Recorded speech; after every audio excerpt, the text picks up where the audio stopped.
I wanted to talk about Greenleaf because, and I think we should have talked about this earlier while we were talking about the church, because this show represents everything that is going on in the church today. And it's a lot of skeletons that are in the closet when we're dealing with that are trying to fall out of the closet. Well, some people, they don't care. They let their skeletons fall out the closet in the church. They don't care. But I'm just saying, this show is really good because it touches on issues where we do not, touches on issues that we don't want to discuss in the church, because we're dealing with a pastor and his wife and their kids, and they all have different relationships with one another. There's the bickering back and forth between, the siblings, and then in their own individual relationships, you have one of the daughters. She's married to a man, honey. Let me tell you about this one. She's married to this man that's in the closet. And let me tell you, he's always getting on these dating apps. And Michael, you know what I'm talking about. On the show, they didn't want to use Grindr, but they was one of them dating apps where he was looking at these pictures, and she finally starting to get suspicious. He said, "What are you doing on that phone all the time?" So he had to kind of go around that corner and delete that app. But to me, this is serious because a lot of women don't know that this stuff is going on with their man. Right. And the husband, he's all in the church and everything else, and he wanted to get on the wife because she hired a gay choir director. But the thing is he didn't want the gay choir director at the church because he knew the man could see right through him and knew that he was hiding something. But in all reality, the man wasn't even thinking about him. So he had that right there. And then on top of that, he got this girl pregnant, twins, but she doesn't know the bombshell yet. So we have that element. And then we have the other element where one of the daughters, she's married to a man that's just cheating with every other woman. He's having an affair with this white woman that works at the church. So oh my God. He's sleeping with her, and they're going to marriage counseling. He ain't trying to open up. It's just a big mess with that. And then you have the daughter. She was in an interracial relationship with her daughter. She was in an interracial relationship with her daughter's father, and they were just talking about all the problems that they had and things that they had. Well, we knew the girl looked kind of mixed in the show, but a couple episodes ago, we realized that her father was actually a white man, and he was coming back to get his daughter from the mother, because I guess there was whole. Yeah, so it was a mess with that. And then there was a shooting at the church, between the deacons, and it was over some stuff that was going on. And then you dealing with the show, there's issues of child molestation, and then you got the kids that's supposed to be the preacher's kids, where they're the biggest hellions, and they're hooked on drugs and prescription pills and stuff. Oh my God! So it's a lot of issues that are going on in this show. But on the outside, this is a well-to-do family. They own this. The pastor, the father, he's a shady snake. He's religious, but he has that street side to him. You know what I'm saying? And it's just really, it's everybody has these double, they have these double lives they're living. And it's really just really a representation of, and I'm not talking about spirituality, I'm talking about religion. All these people are hiding behind religion in this show.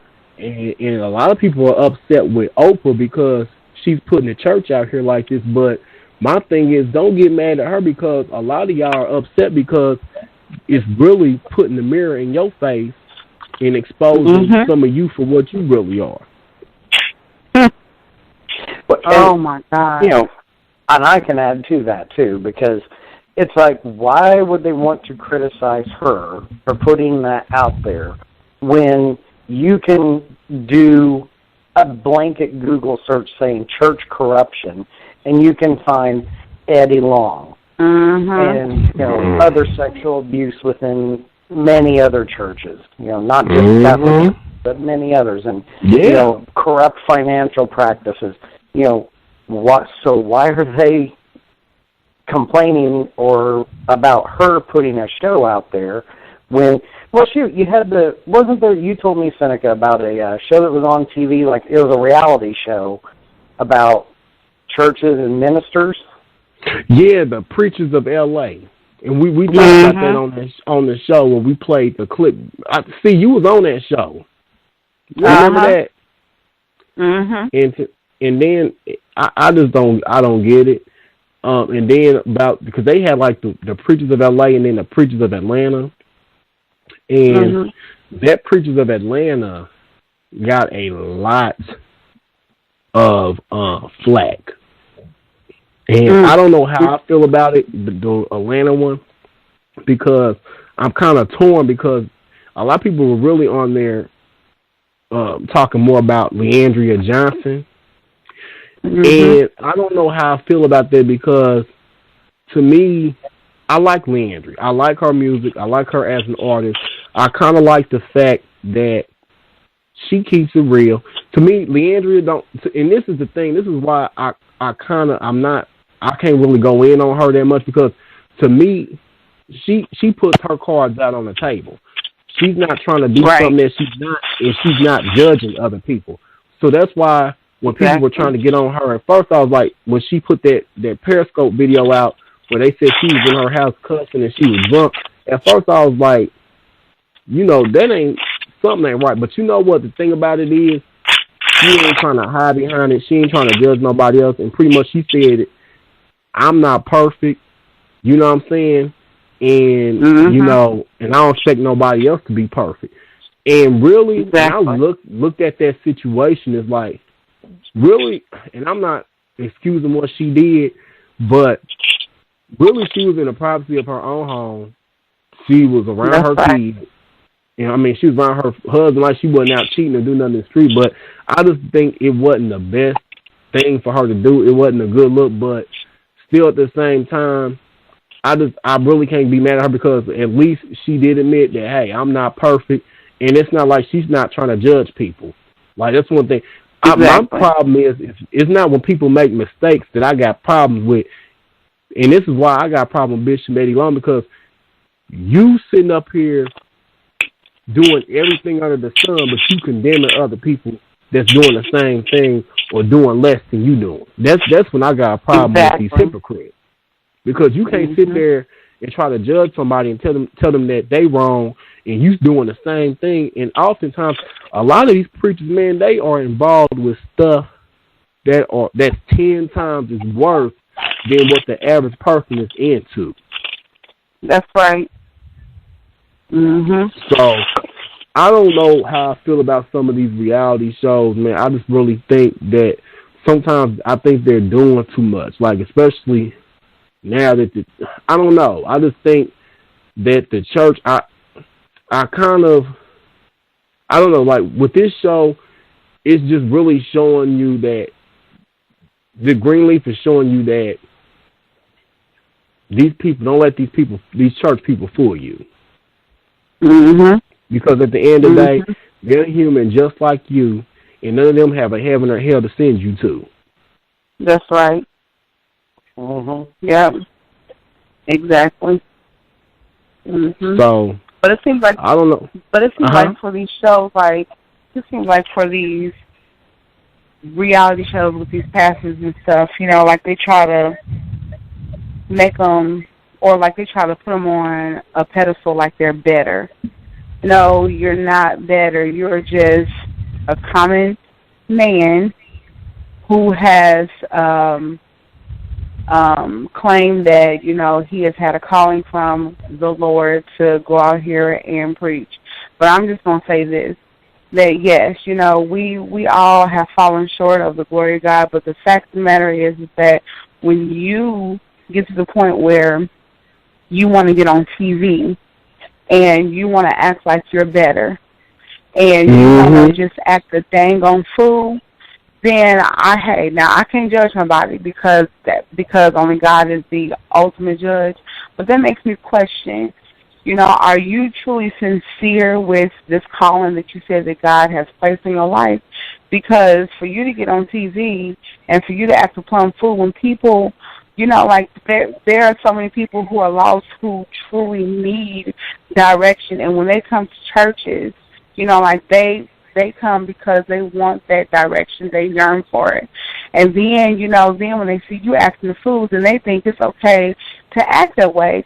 And it's not. You know, people are truly looking at you. People are needing something. And they are a mess. They are just, Lord. Yeah. And, you know, it really surprised me. Some of these pastors actually got on this show.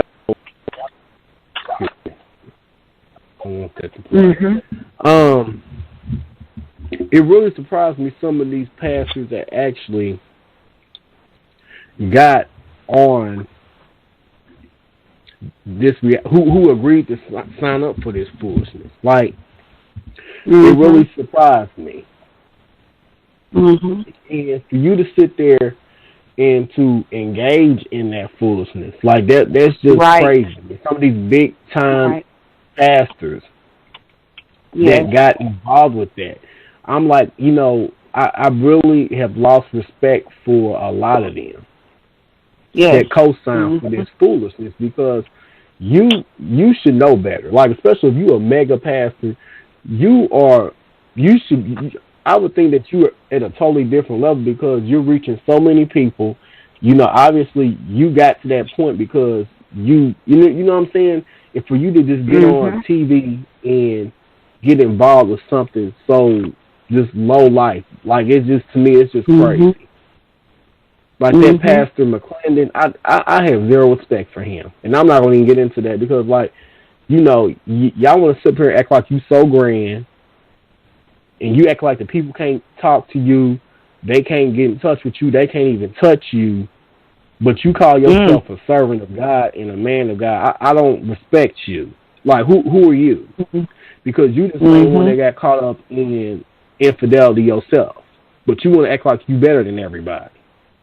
I just can't with these preachers. I really can't. Like, and I'm just getting to the point now where you got to, but everybody needs to get to the point where you got to have your own relationship with God, because messing around with these people, you will be in a world of trouble to where you are questioning your faith in God because of these people. So that's why you got to know God for yourself. You have to know God for yourself. You can't go by what somebody else told you. You have to get in their word. That's right. You have to find your own spirituality, and you have to pray to God for yourself and have that one-on-one dialogue and communication with Him. Because if you waiting on somebody else to lead you to God, then you gonna be in a world of trouble. And that's all I got to say about that. Yes. Well, yeah. Because half these people that are trying to lead you to God are leading you halfway to hell. That's the truth. Oh, they're going to lead you to a liquor bottle. Okay. Or a joint. Not a joint, but a joint.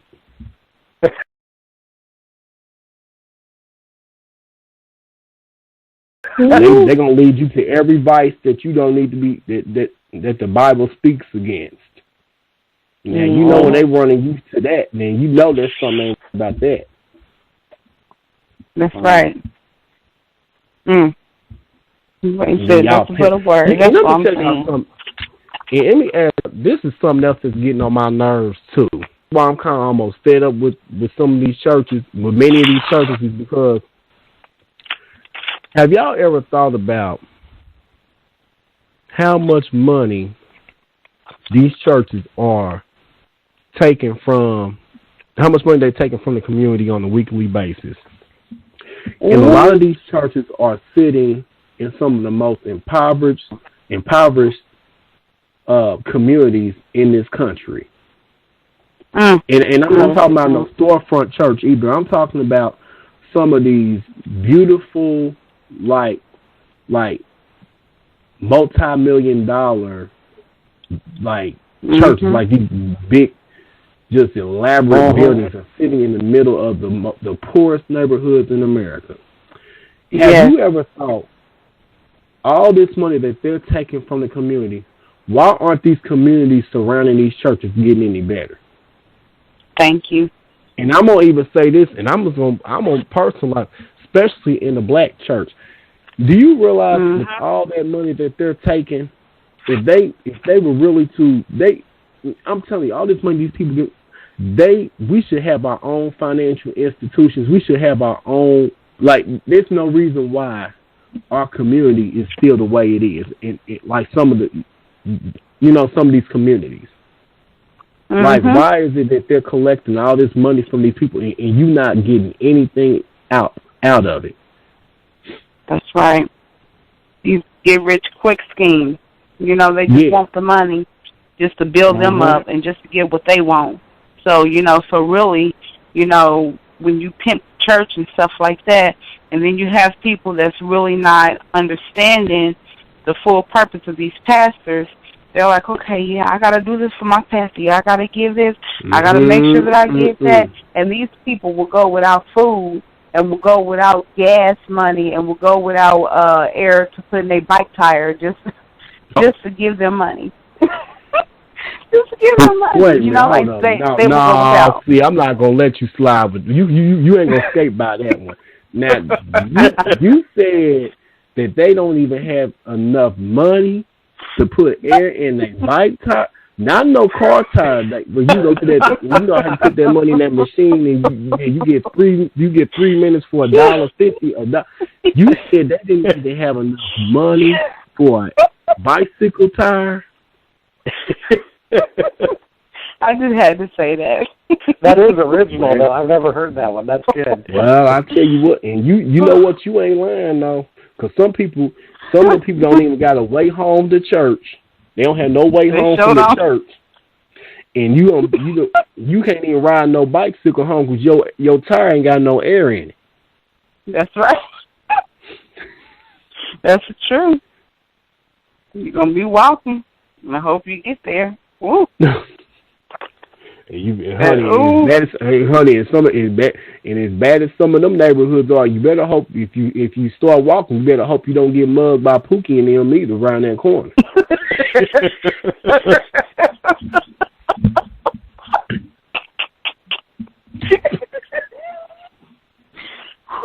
I'm just saying. Hey, this is true.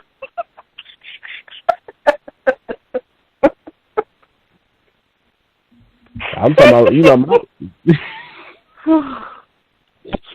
That's true. Yeah. So I'm just saying, man, y'all, this don't make no kind of sense. I'm tired of going to these churches and y'all spending a good quarter of the service talking about money. Yes.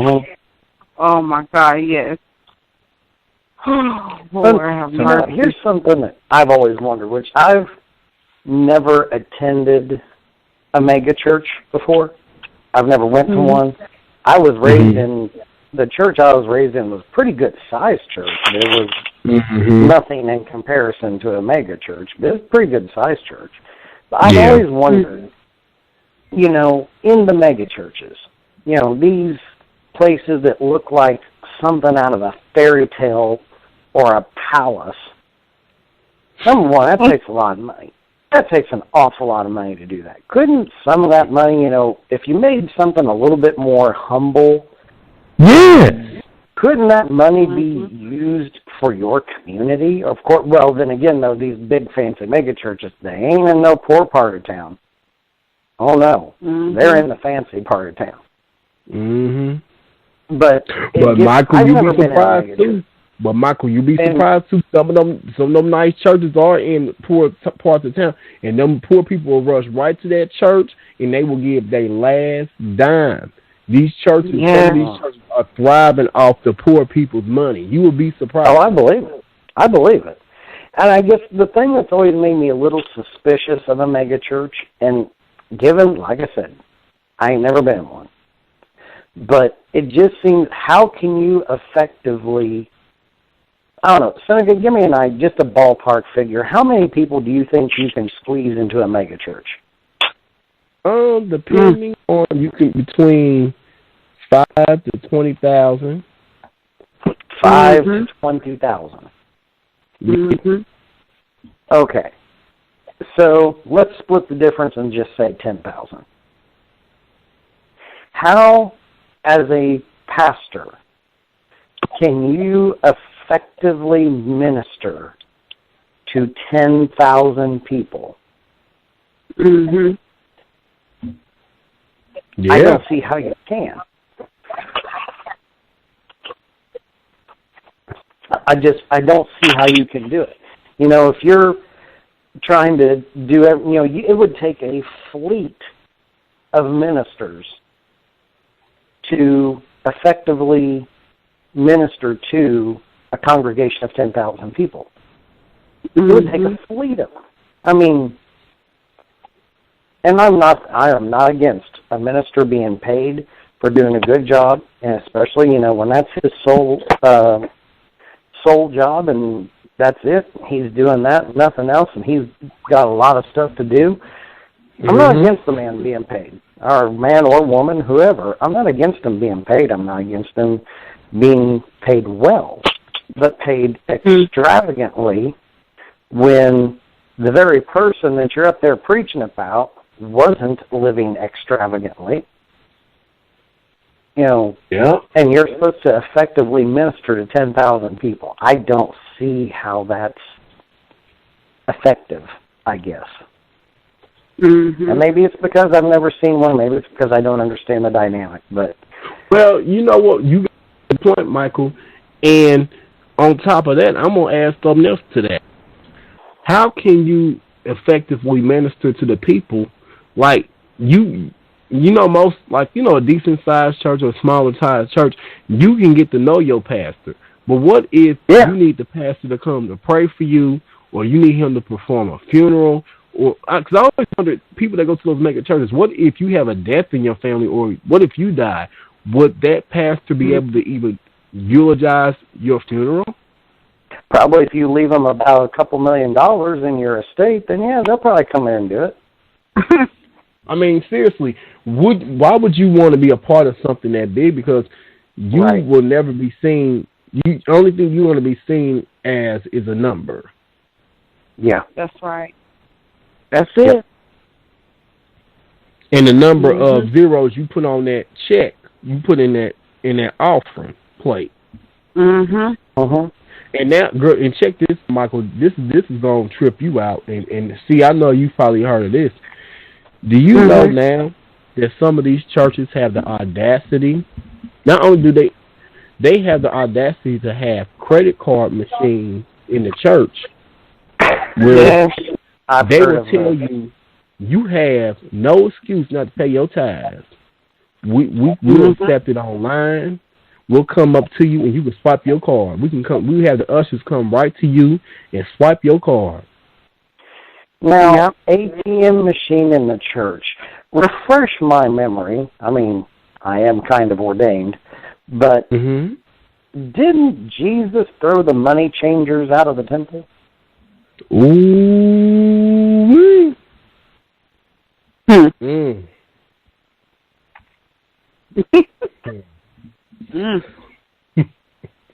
And I get it. It's, you know, a modern age, and an ATM is a way of liquidating your cash assets, but still, it just, what?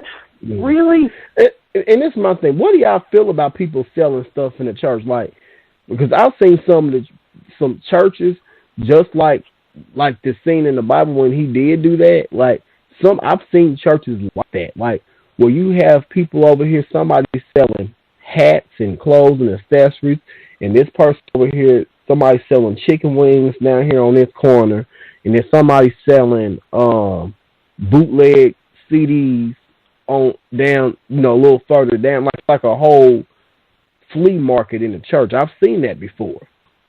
Wow. It's like, what the hell, this ain't a baseball game? Huh? This ain't a baseball game, it's church. That's right. Yeah, if you buy a coney, you get a let me stop. Because my thing is, you need to be feeding the people in the church. Instead of selling them conies, you need to be feeding somebody, because somebody in that church could be hungry. And that person can leave their door in church hungry. They smell that good old food cooking. They smell that chicken in the background frying. They smell them greens cooking in that pot. They smell that cornbread in that oven cooking. And just because you don't have $7 or $8 to give, you can't eat, and you gonna go home hungry. What kind of foolishness is that? Yeah. See, nowadays it's all about, building the church up financially. It's not even spiritual anymore. It's not even. Yes. That's right. That's right. And that's why I said earlier, these churches, if people looked at it as a bank, the community should be rich, because people are putting their money into a financial institution and you ain't getting nothing out of it. Right.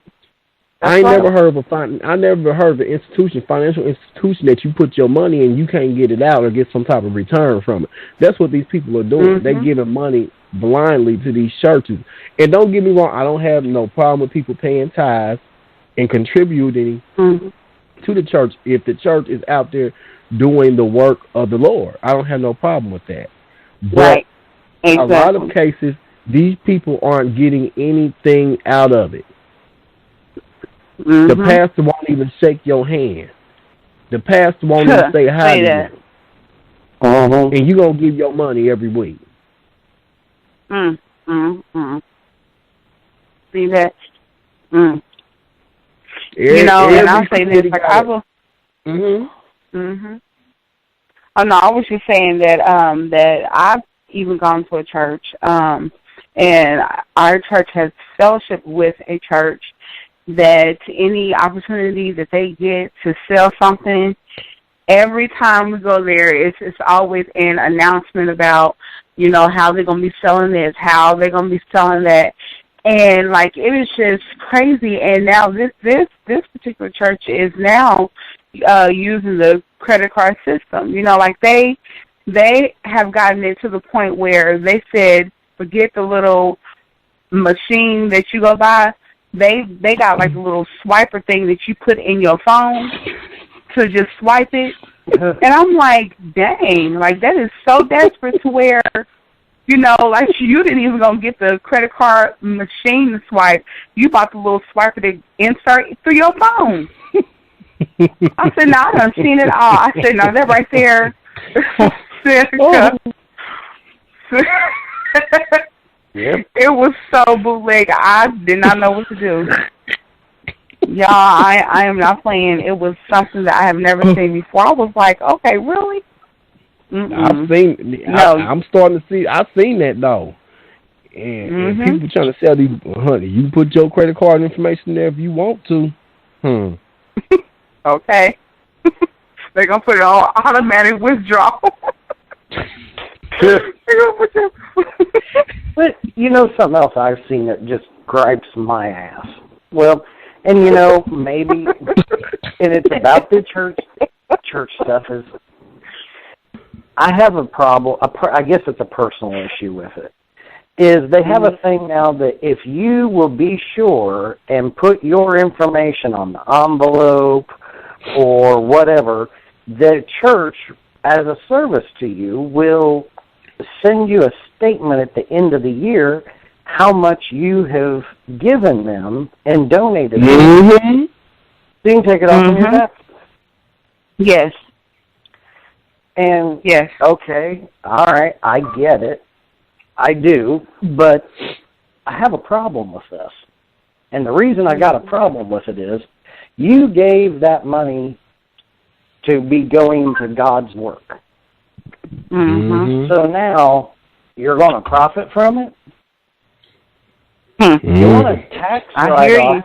You want a tax write-off? Give it to like the American Cancer Society, Diabetes Association. There's all kinds of good churches or good organizations out there that could use the money, and take it as a tax write-off. Go for it. Mm-hmm. But the church, so you're going to somehow profit from God's work. Well, I guess they feel like they God. I guess when they say the blessings come up, I guess when they said when the praises go up, the blessings come down, and I guess they want to use that scripture. They want to use scripture to talk about, well, when I get to the church, I should get back from the Lord. Or, well, honey, you ain't getting back from the Lord, you getting back from Uncle Sam. Exactly. That's right. And I don't know. I mean, maybe it's just me. I was raised and taught that you gave that money to God's work. You shouldn't be profiting financially from what you gave. Yeah. And a lot of people move right there off criminal taxes. Yeah, you're right, though. Mm-hmm. I mean, I understand why people do it. I get it. I do. But there ain't no way in hell I'd do it. Yeah. I know. It is crazy.